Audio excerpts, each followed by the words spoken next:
With a 50% obesity rate in the U.S. and more unhealthy people than ever before, it is time to make America healthy. Welcome to Make America Healthy with Beth Shaw. If you're feeling tired, toxic, heavy, slow, or stressed, then keep listening. Beth and her expert guests are here to offer practical advice and share the tools you need to reclaim your physical, mental, and emotional health. Now, here is your host, Beth Shaw.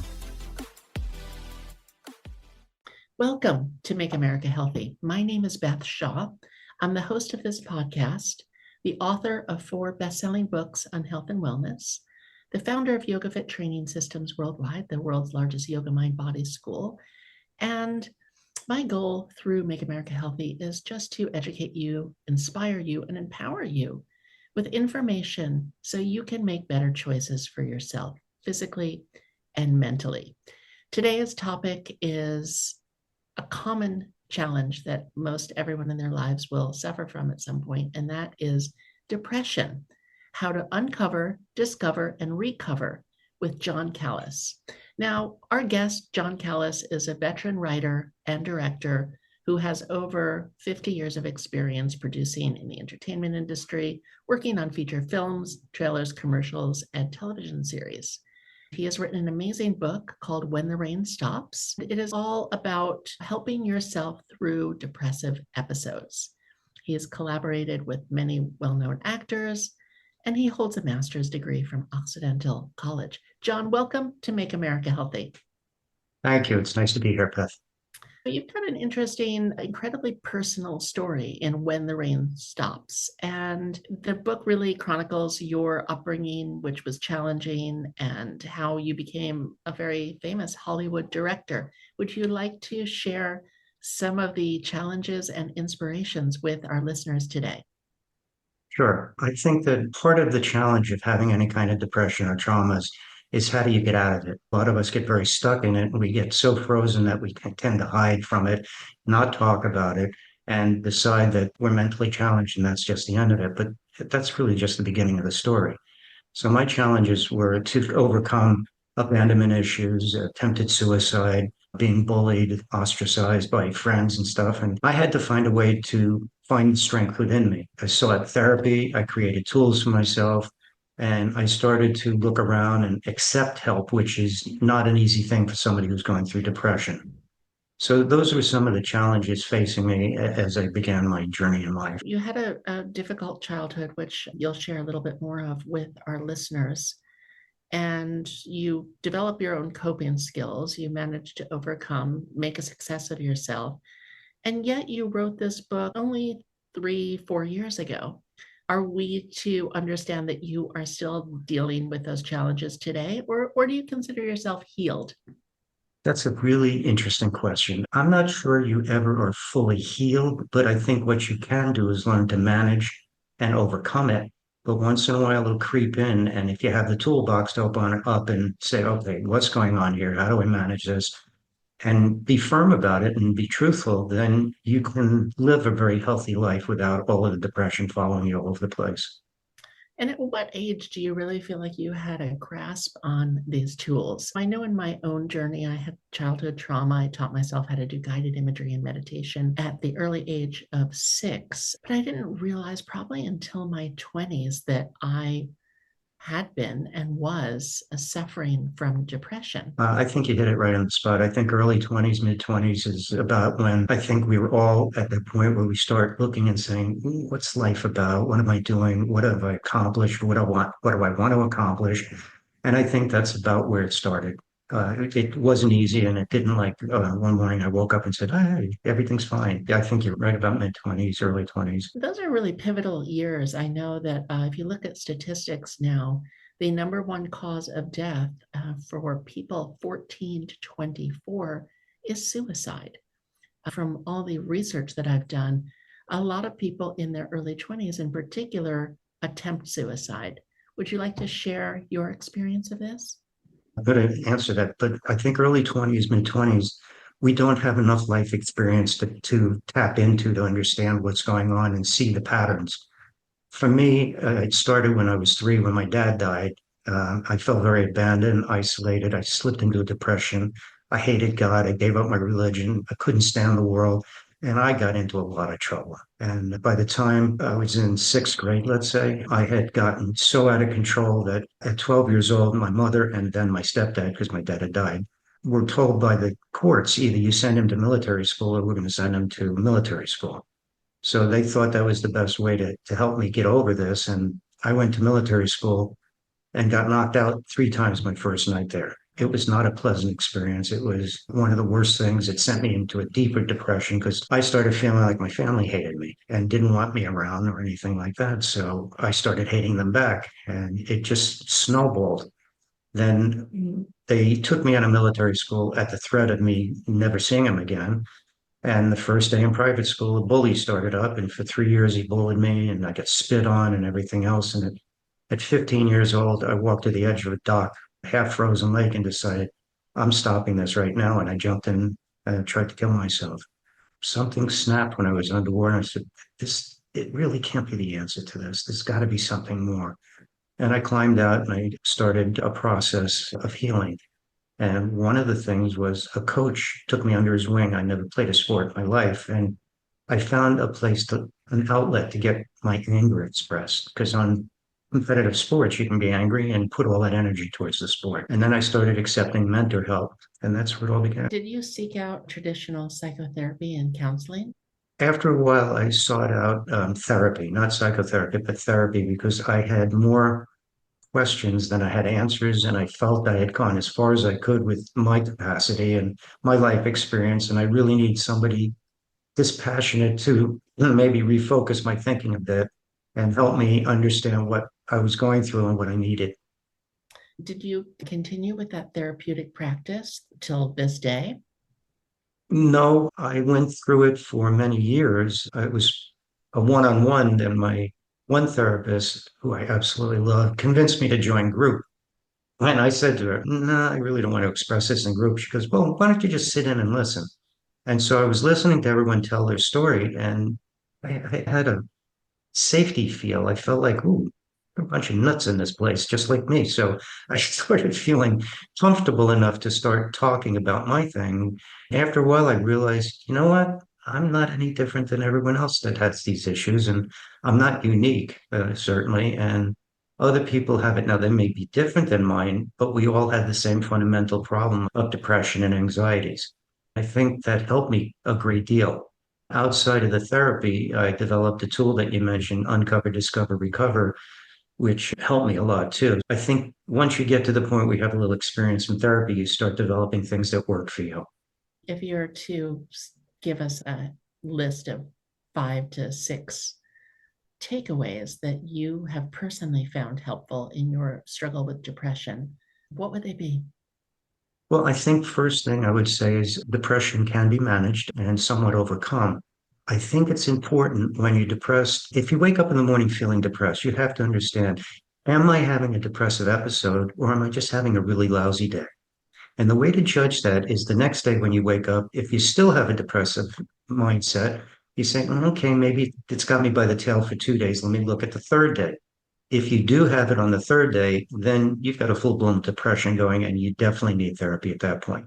But on the first day, if you just have a lousy day, you start to learn to delineate, okay, it's just my turn in the barrel. Everyone has them. I can deal with this. I'll get over it the next day. What I also found is that depression, in a very strange way, is a safe haven because you have nobody to bother you. You can, and I don't mean you're going to hide in a corner or anything. You can be playing video games, you can go out on walks and all that, but you find yourself isolating yourself because it's safe. And if you're safe, then nobody can say anything to hurt you. And that's a dangerous game because you're comfortable in your depression.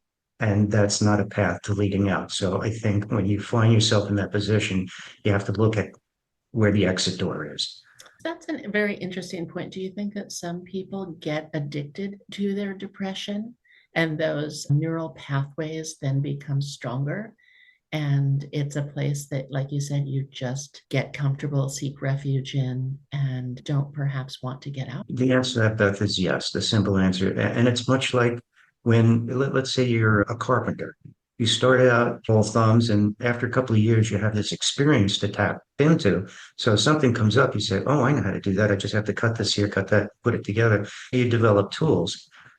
I do agree with you. I think if you not careful, depression becomes your lifestyle, then you're trapped. Then it's really hard to get out of it. I know for myself personally, when I've gone through depressive episodes and recurring thoughts, when it passes, it's such a heavy weight that has been lifted off of you. There's so much more space in the mind because you're no longer obsessed with whatever you think gave you that depression.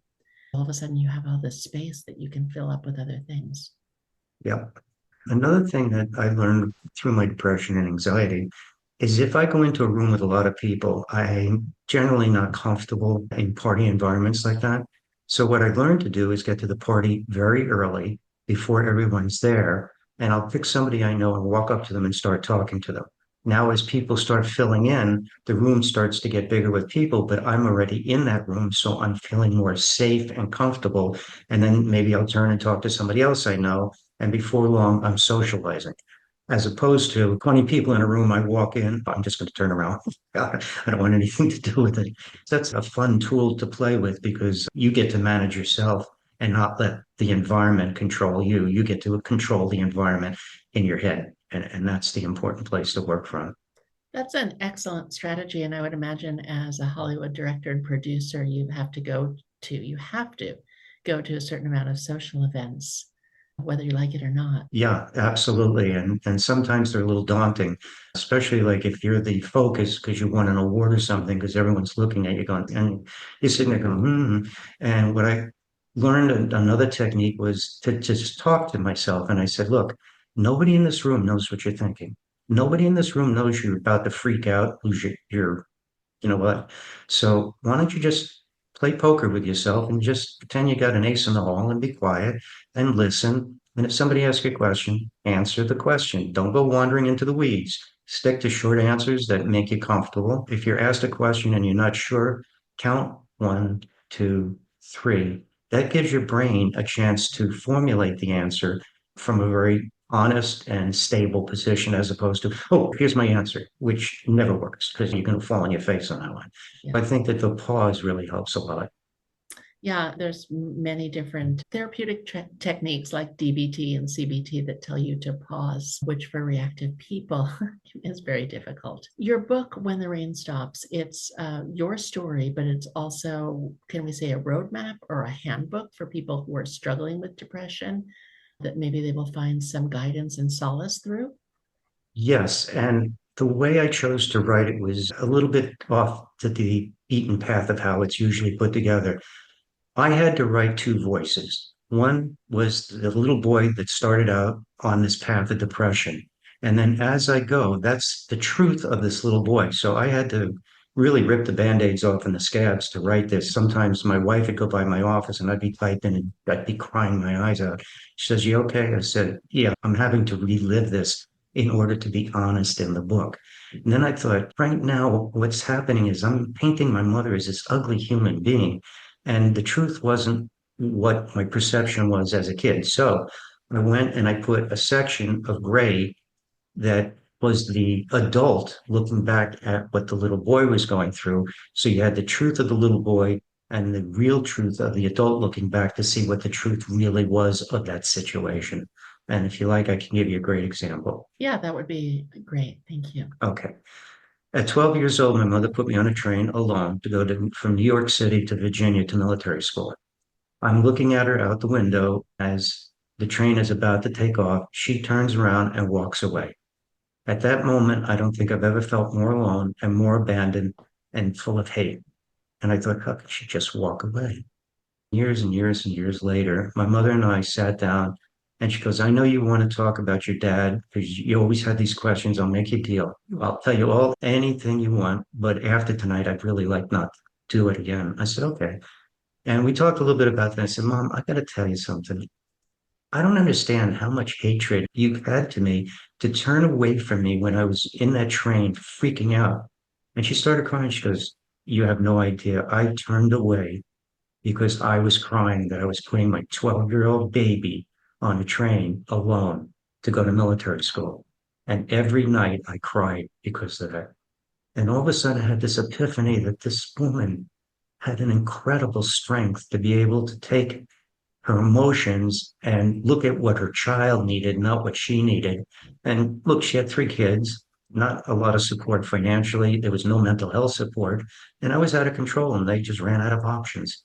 So it was like the child's view of it wasn't the truth, but it was the truth of the child at the time. At the So that's time, why I yeah. put the adult looking back and seeing a different truth. That's a very remarkable vantage point, which I think as a director, you're very adept at different viewpoints and different angles for every character. You did that yourself in your own book. When we come back from thanking our sponsors, I'd like to hear what your Hollywood colleagues have thought about your book and the reaction to it. But first, we would like to thank our new sponsor of Make America Healthy, and that is Bio-Optimizers. Bio-Optimizers makes magnesium, and you might not be getting enough magnesium. Americans are not. And if you're stressed out, struggling with sleep, experiencing low energy, you may want to try this product. I started taking it. What I like about it the most is that it combines 7 different forms of magnesium. So instead of me having to buy 5 different types, now I can just take this magnesium breakthrough from Bio-Optimizers, and it's all combined into one. So it's great for sleep. It's great for muscle repair and to make you feel relaxed. And it was designed for optimization of absorption. They offer a 365-day money-back guarantee. So this is a great product. Again, I am using it. You can visit .com/makeamericahealthy and use the promo code makeamericahealthy to save 10%. Again, check out your magnesium and make sure you're taking it because everyone should. And we'd also like to thank our program sponsor, Prevamedica, offering innovative testing for food sensitivities, micronutrient deficiencies, methylation, and other state-of-the-art tests, as well as personalized one-on-one nutrition and lifestyle consultations. I've done these tests. They're very impactful. Sometimes you're allergic to or sensitive to food that you don't know you are, including the healthy foods. Check out Prevamedica.com. You can email them at hello.com or call 855-773-8463, extension 111, and save 15% at checkout. If you want one of these tests, they're blood tests, sometimes they're saliva tests. You can use the code YogaFit to save. John, tell us what kind of reaction you've gotten to this book. The book has had an amazing reaction. I set out to put it out in the universe as you said before, it's like a roadmap that you can live a healthy, happy life. And I didn't expect it to take off like it did. I got calls from people all over the world, basically. I also posted on Instagram that if anyone was having a bad time, I'd be happy to talk to them. And a woman reached out to me, and I spent probably an hour and a half on the phone with her. And at the end, she was laughing as opposed to crying when we first got together. And she said, "Your advice is everything my mother would have told me if she was alive." I thought, what a compliment. I said, "I'm so happy to hear that." And a veteran reached out to me, said, "Yeah, I was suffering from PTSD, and I read your book." And I realized then another kid wrote me who actually went to the same military school. And he says, "I am so glad you pulled no punches and told it like it was. And I had a similar experience than you did." And by the way, about military school, I hated every second of it. But to be fair, there were kids there that weren't going through what I went through, really embraced the military, and they were going to go off to West Point and all these other military places because they wanted to make the military a career. Because I had a bad experience doesn't make all military school experiences bad. I guess it depends on the intention in which you're sent. If you really are dedicated to the military lifestyle and you know you want to go down that path, it's very different than if your parents sent you there because you have behavioral issues and they feel like you need to be taught some discipline, right? Exactly. Didn't work, but that was the idea. And I'd be really curious to know how many people enrolled in military schools actually fall into that second category of parents sent them there to put them back into shape in every way. I think in my particular case, there were several in my school. I know my 2 roommates when I was in the upper grade had the same feeling. They didn't want to be there, but we all made the best of what we had Where can we find your book, John? on Amazon. Yes, When the Rain Stops by John Callas, because if you just type in When the Rain Stops, other books will show up. You just put my name in, it'll come up. Wonderful. If you're listening to this show and you're struggling from depression and you would like to try to pick up tools for yourself and take the matter into your own hands, check out When the Rain Stops by John Callas, and happy reading with that. John, thank you so much. Do you have some social media handles we can find you on? I'm everywhere. Facebook, Twitter, X, Nextdoor. What else is there? Every place you can find me, I'm there. Oh yeah, a line. Yeah, all of it. I have a website, johncallas.com, if people want to reach out to me through there as well. Wonderful. We'd like to thank you so much for being on Make America Healthy. And again, we'd like to thank our program sponsors, Biomagnesium, Previmedica, Food Sensitivity Tests, Yoga Fit Training Systems Worldwide, the leader in yoga, mind, body, fitness education, offering over 250 different programs for consumers, yoga enthusiasts, yoga teachers, psychologists, medical professionals, corporate wellness. Check out yogafit.com and you can save 15% at checkout by using the code MAH24. Until next time, everyone, stay happy, stay healthy, and if you enjoyed this show, please share it. Namaste. Thank you very much.